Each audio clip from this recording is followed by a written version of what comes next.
We good? We're good. Good morning. I'd like to call to order the meeting of the Barrie Police Services Board for March 21st, 2024. Welcome everyone that's present here today and those that may watch us now or later on YouTube. And Mayor Nuttall will join us shortly. Beginning our meeting in the usual way with a land acknowledgement. In keeping with Indigenous protocol and building respectful relationships between Indigenous and non-Indigenous peoples in Canada, it is customary to acknowledge the traditional territories and ancestral lands of Indigenous peoples. We would like to acknowledge this sacred land on which the Barrie Simcoe Emergency Service Campus operates. It has been the site for human activity for 15,000 years. This land is the ancestral land of the Wendat and the Anishinaabe Nation. The treaty that was signed for this particular parcel of land is collectively referred to as the Williams Treaty. We are dedicated to honoring Indigenous history and culture.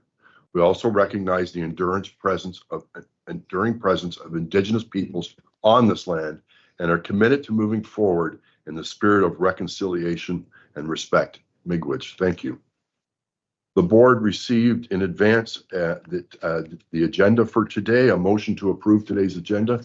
Deputy Mayor Thompson, Ron, any amendments, adjustments, changes to today's agenda? Seeing none, those in favor? Thank you. Does any member of the board have any conflicts of interest they would like to disclose with respect to today's agenda's items? Seeing none. Also presented in advance were the minutes of our meeting of February 22nd, 2024. A motion to approve those, Deputy Mayor Thompson. Mr. Khan, any amendments, changes, or adjustments to those minutes? Those in favor?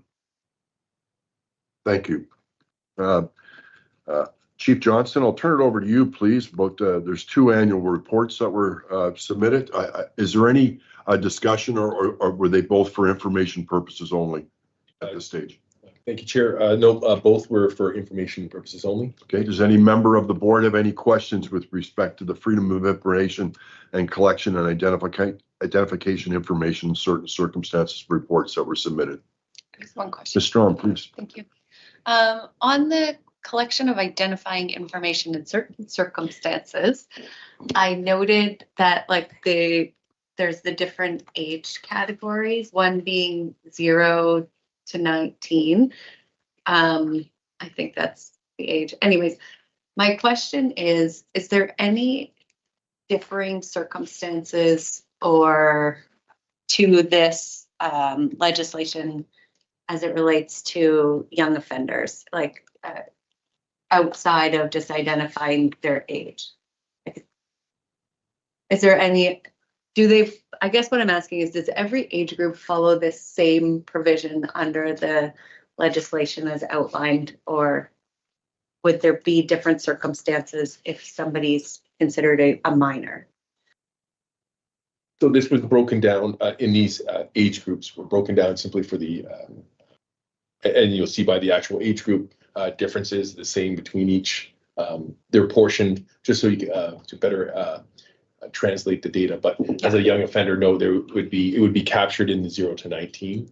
The reality being anyone that's, and then we could parse that out further. Should there be, if it was an individual who is 14, they would fall into that group. You would see the that in the total, and then we could certainly speak to that one specifically. But at any time, should a person be stopped for no specific reason, it would be captured, and then we would go further to that, whether they were a young offender or at any age. So it's not necessarily differentiated that way.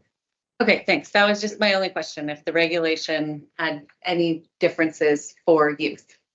No, right. Thank you. Any other questions from the board for the chief on the reports? Okay. Also presented in advance for the members was our consent agenda. Two items were in the consent agenda: staff acknowledgements and public complaints. Is there any questions or comments or items pulled from those consent agenda the board would like to see? Seeing none, a motion to approve those. Deputy Mayor Thompson, Ms. Strong. All those in favor? Thank you. I'll hand it over to you, Deputy Chief Burke, to give the board an update as to where we stand with the Canadian Community Safety and Policing Act regulations and bylaws and law that comes effect in a couple of weeks, April 1st. Thank you very much. Sorry, thank you very much, Chair. We are, as a service, we're in good shape, anticipating the launch of the CSPA come April 1st. As for board policies and bylaws, we have previously published the requirements for the board training, and some of that has already commenced. Board policies and bylaws, we're actually in very good shape. We have all the drafts completed. We'll just need to review those, and then those will be brought forward at the next board meeting. There's also a requirement for creation of an equity diversity plan. There's a link in the document in regards to how to create that. It should be in line with the municipality's plan too. So that'll be a basis to move forward on that. The other interesting note that we put in here is in regards to publication, and that is the board shall publish any directions given to the chief under subsection 1 on the internet in accordance with the regulations made by the minister. So just to clarify that, in the new Act, section 40, sub 4, the police service board shall not direct the chief of police with respect to specific investigations, the conduct of specific operations, the discipline of specific police officers, or the day-to-day operation of the police service or other prescribed matters.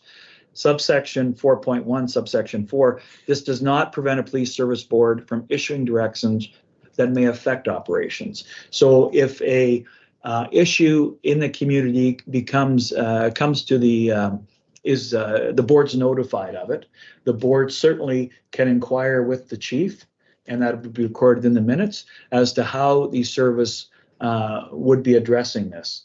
And then the expectation for the board to the chief is that the chief would come back to the board with an outline of a plan, expectations, goals, how it's going to be measured. That would all be captured in the minutes, and then therefore those minutes are published in the open agenda, and then we're in compliance. That's also a way that these directions to the chief can be tracked, and then can be addressed going down further. So that was the premise behind the issuing directions that may affect operations versus issuing directions about specific operations. So in general, what would the Barrie Police Services approach be to address this issue? The expectations the chief would then formulate a plan with the subject matter experts in the service, come back and present that to the board, and then in follow-up would provide an update on progress in regards to that. Thank you. I'll conclude with a few comments, but I see we have questions. Mr. Khan, please, a question for Deputy. No. Thank you, Chair. No, excuse me, Deputy, you answered it in your summary regarding specific versus general. Thank you. Thank you, Deputy, and I'd just like to add that the board was advised earlier that our service appears to be ahead of the curve with respect to the implementation of the new act and not behind the curve, and that's I thank you and the team for the efforts to keep us ahead of it and not behind it. So it's obviously very important to the board that we comply with the new act and to know that we're doing well. So thank you to you and your team for that. Thanks, Chair. If I can also add, the area under Executive Services, Policy and Procedures has actually been a resource for a number of other services that have reached out to us to see where we're at, and we've actually provided assistance to them in regards to getting them up to speed also. So it's very much a collective effort, but we are definitely in good shape. Well done, because I know it's been a difficult target, a moving target. We still don't have all the regulations and details per se with respect to the act, but I'm comfortable. I can advise the public that we're in accordance with it and we're ready to go April 1. Any other questions on that? Chief Johnston, hand it back over to you, please, for your update, please, sir. Thank you, Board Chair, for the opportunity to highlight a few events and initiatives that have occurred since our last board meeting and an opportunity to share with our community. February, the Barrie Police Service celebrated the success of our colleague Nick Cunningham, who secured a silver medal in the 800-meter snowshoe event at the Special Olympics Canadian Winter Games in Calgary. Inspector Moore and members of Nick's family proudly witnessed the fruits of Nick's training as he received his well-deserved medal. We've just spoken about the new Community Safety and Policing Act will come into force April 1st, 2024 to ensure Ontario police personnel are ready to comply with the new legislation. The Ontario Association of Chiefs of Police partnered with the Police Association of Ontario, the Ontario Association of Police Service Boards, and the Ontario Senior Officers Police Association on a joint conference that ensured the information in the Act and associated regulations are known, shared, and discussed. On February 26th, the CSPA Summit drew over 700 attendees.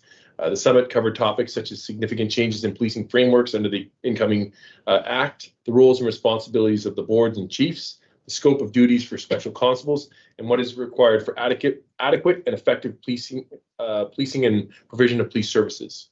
Speakers included the Inspector General of Policing and other government industry experts, and appreciating that it was over 700 members attended, so it was very well attended, and there was actually an overflow room. Thank you to our board members, Lynn Strawn and Ara Khan, for attending the overflow room that's filled with smiles all around.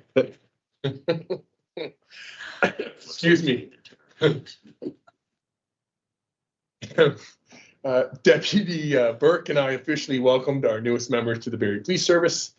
Curtis, Zach, Bailey, Jesse, and Andrew have commenced their pre-OPC training under our training unit and will soon be attending the Ontario Police College. Tricia, positioned in the middle, has joined our Human Resources and Employment unit. Welcome everyone to this dynamic, learning-driven organization. On March 15th, Deputy Burke and I attended the Ontario Police College March Past, celebrating the graduation of 494 police recruits from their basic constable training program, 4 of whom are our recruits. To Brad, Emily, Nicole, and Luke, it's nice to have you home. They will now return to our training unit to complete their post-OPC training before moving on to work with their coach officer. I'm fully confident that these 4 recruits who chose a life of service will serve our community with empathy and understanding. As you can see by the evolution of these photos, the waters of Kempenfelt Bay were pleasantly balmy, like a warm bath in the Arctic. The water was freezing, but nonetheless, 63 plungers participated, raising $7,444 with 100% of the funds going directly to Special Olympics Ontario athletes. Thank you to all who supported the Polar Plunge this year. Your support helps to create a more inclusive society where everyone has the opportunity to thrive and succeed. You looked a little pain there, Deputy. That's okay. During the first week of March, the Barrie Police Service championed the It Starts campaign. This campaign promotes taking proactive measures against racism and discrimination in Simcoe County. It begins with compassion, inclusion, and understanding. Starting and continuing conversations will encourage safe and purposeful actions against racism and discrimination. Since July of 2022, our frontline vehicles have been displaying our Battenburg markings designed to effectively capture your attention. This is based on international and local academically rigorously conducted research. A more visible car can lend itself to increased awareness of police presence, which leads to a deterrence effect and increased feelings of safety. Additionally, it serves as a reminder that as a public safety organization, that police is by consent. We are not trying to sneak around to catch you after you did something wrong. We want to remind you that we are here, so do the right thing. To improve vehicle efficiency, our fleet unit has been working to integrate electric vehicles into our frontline vehicles. Most notably, we've recently introduced the Ford Mach-E into our traffic unit. As we progress, our fleet unit will remain committed to evaluating electric and hybrid vehicles equipped with police packages for frontline patrol duties, while our service focus is on visibility. We want you to see us. Our service recently launched a new wellness initiative, which kicked off on March 6th with students from the Oxford College offering a 30-minute massage sessions at the Barrie Simcoe Emergency Services campus. This response was overwhelmingly positive, with all available time slots being fully booked. As we understand the importance of workplace wellness initiatives, we are committed to exploring innovative ways to demonstrate our care for our members. It also gives our community partner and their students the opportunity to perform some of their mandated training massages toward the completion of their schooling. This successful start encouraged us to continue investing in initiatives that promote a healthier and happier workplace while working alongside our community organization partners. To celebrate International Women's Day, Deputy Burke and I toured donuts. Yes, donuts around the station to treat our staff. We also had two of our members, Staff Sergeant Butler and Constable Plowman, participate in an International Women's Day panel interview held at the Downtown Public Library. This was a collaborative event hosted by Barrie Fire and Emergency Services, Simcoe County Paramedics, City of Barrie, and the Barrie Police Service. The conversation promoted gender equality, celebrating women's achievements, empowering them, inspiring change, and educating others about what the research shows. In our industry, research shows that women officers use less excessive force, are perceived by communities as being more honest, more compassionate, and see better outcomes for victims of crime. Progress does not always take the form of a straight line, but let's continue to raise awareness and globally celebrate the collective achievements made thus far. On to some investigative highlights. On March 9th, we received a report of a man wearing a military-style clothing and carrying a firearm who was observed boarding a city transit bus. Upon arrival, police searched the waiting transit bus, located and arrested the male. Found in his possession was a firearm, several knives, and blades. The 65-year-old male was transported to the Barrie Police Service, where the investigation continued, and the police determined that the firearm was a pellet-style gun. As a result, the accused has been charged with careless use of a firearm, prohibited device or ammunition, carry concealed weapon, possession of a firearm or ammunition contrary to a prohibition order, possession of a weapon for a dangerous purpose, unauthorized possession of a firearm. On March 12th, we received notification of a motor vehicle collision involving a pickup that struck a hydro pole. A 41-year-old male from Barrie was determined to be impaired by drug and arrested. The male was subsequently found to be in possession of a loaded firearm and drugs, including cocaine and methamphetamine. That driver has been charged with operation while impaired, dangerous operation, a host of other charges with respect to the cocaine and methamphetamine, and charges with regards to the firearm and the ammunition.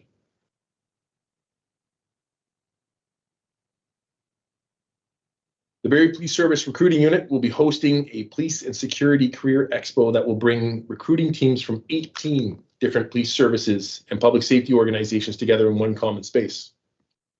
Policing truly is a career that allows you to serve the public and have a positive impact through your daily interactions. You want a career that offers an endless variety of opportunities to serve, help, protect, and connect with your community. We look forward to meeting you. The Police and the Security Career Expo will be held on Saturday, May 4th, 2024 from 10 a.m. to 3 p.m. at Liberty North here in Barrie. And with that, Chair, I'll hand it back to you. That is the completion of the Chief's update. Thanks, Chief, for your update. Questions for the Chief from the board? Mr. Khan, please.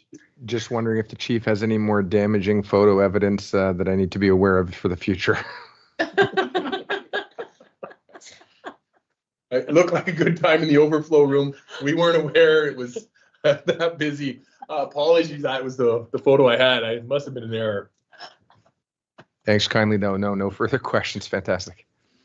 Chief, I have one. I think that perhaps it's not fair just to ask the question, but maybe a presentation at a future meeting. And one of the things as a member of the public, people come to me and say, I read in the paper last night, 7 charges, I'm paraphrasing, 7 charges for this, breach of probation, blah, blah, blah. And it goes, released to appear in court on April 7th. And, why aren't, like the question to me is, why aren't they held for bail when clearly there's alleged criminal activity? Clearly there was some previous criminal activity. They wouldn't be on probation, or it may not, but is there a quick answer, or is that something that maybe we could hear in the future in terms of a presentation? So board chair, certainly I can give you an answer right now, but certainly a presentation is not off the table as well. I think that might be helpful for the community, but certainly the question is fair, and we've had to answer it within our organization as well. And that certainly it's challenging. our community on the outside looking in terms of what appears to be a very dysfunctional approach. And we do hear that. This dates back to 2017. There was a Supreme Court of Canada decision, Arbors Antic. I won't belabor all the details, but from that, as a result of inclusion of the provinces as well as the territories, the federal government came out with the Bail Reform Act. The Bail Reform Act explored within the criminal code when individuals can and how they are released, and from the Supreme Court decision in Arbors Antic, what was described as a framework called a ladder principle to bail reform. And so that was as a result of the identification of too many people within our within the justice system that were being held in custody before their trial. And so the Canadian legal system is based on an assumption of innocence. And so you're charged, but you're not convicted, clearly. But there were a whole host of people that were inside currently awaiting trial. So they hadn't even spoken to their charges yet. There's an issue there in terms of an 11, within the Charter of Rights and Freedoms, Section 11, and it's sub E, the right to be released or to, with respect to your appearance, your bail release it can't be that onerous. So as a result of the Bail Reform Act, police were instructed as a justice partner that thou shalt release as the starting point once you've arrested someone, unless there was reasons to hold on to that individual, and those reasons would then what they would look like, and for the purpose of the police, how we were able to hold someone was based on the individual incident as well as their history and a whole host of other factors. But it did begin from a different perspective, whereas we used to necessarily hold anyone for any kind of breach. We were then faced with the fair ask that in some circumstances, more people would be released. For example, and to make a long story longer now at this point, if I stole something from a store across the street from my house and an officer arrested me, and perhaps I had for whatever reason, I had a history of theft, or even not the first time offense, but they put me on a condition. The police are like, we don't want you to steal from that store again. They put me on a condition not to attend that store or be within 100 meters of it, which my house is across the street. So I step outside of my house. Technically, that's a breach. So I could be rearrested and then held for bail. That's not the intent of a Canadian system that is seeking justice. Having said that, I think to the voice of our community, we do hear and see where we feel there is that repeated, I believe the term is catch and release, has occurred. In 2023, there has been that's been addressed again with the input of the federal government, debated in Parliament with respect to input from the provinces and territories with respect to violent offenders, repeat violent offenders. And so there's been Bill C-48, which is now a reverse onus, a greater focus on reverse onus. So if you do want to be released and you have committed a violent offense, there's far more steps you have to jump through in terms of being, that immediate perspective, everyone gets released on condition should be warranted. It reverses that onus to place it on the individual who committed that act to articulate why they should be released. But certainly at this point, I'm going to suggest perhaps a future presentation would be beneficial for the board and the community. I think that was an excellent summary, but I'd say it is something that the community, I think, would be interested in hearing how that process works, why it works, and we would appreciate that maybe in a future meeting. Absolutely, Board Chair. And just with one last note, we are in no way, shape, or form trying to fault any part of the justice system outside of this all results in a system trying to be fair and just, and that is experiencing an influx of, there's just volume and a lot of volume. Our partners at the Crown's office, we're not passing any blame anywhere along that system. It's just, we're struggling with our growing society and just the recognition there's a whole volume of moving through a system and trying to be fair.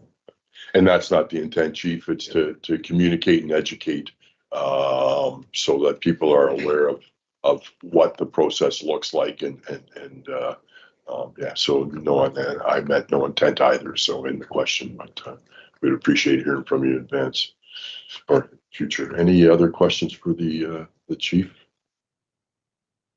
Seeing none, our next meeting is April the 18th, 2024. A motion to adjourn today's meeting. Strong and Deputy Mayor Thompson. All in favor, good. Thank you, everyone, for attending. Thanks all.